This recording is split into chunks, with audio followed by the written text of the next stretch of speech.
Knowledge. Knowledge says to know. When we want to know something, we have to be able to ask the proper questions. We have to control the proper variables in it. So all of these become very important. When we want knowledge, we want to know who, what, when, where, how, because this tells us about things we want to know. When we deal with knowledge, we are looking for facts, for information, or for skills that are acquired by a person through experience or through education. So when we are looking at knowledge, we are actually looking at something tangible that we can put our hands on and say, this is knowledge and this is something we need to know. Knowledge deals with a theoretical or practical understanding of a subject. So you're trying to understand something, you're either trying to understand it theoretically or you're trying to understand it practically, and therefore you are looking at knowledge. It is a combination of acquired information. So we're looking at a cause and effect. We're looking at how the independent variable affects the dependent variable. What do we get for sources of information? Where do we get our knowledge from? And this gives you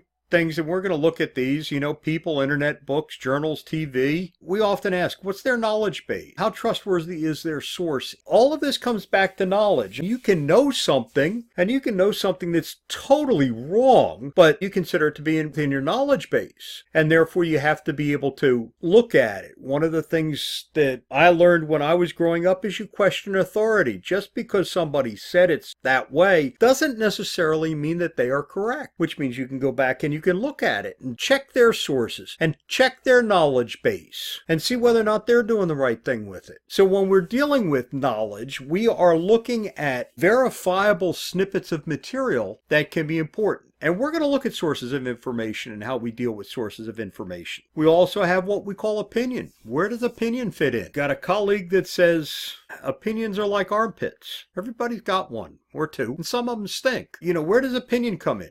Opinion is not knowledge-based. Opinion is belief-based. So when we are dealing with opinion, somebody's opinion on something is just that. Does it have any relevance to what we've got? We don't know. We would have to look at it. So when you're looking at knowledge, you're looking at things that you acquire, information that you have, and everything in there. This is the part that we would call the results of your experiment. You are in a quest for knowledge. You are trying to understand how things relate together and how they fit in. And therefore, knowledge becomes very important in what you do.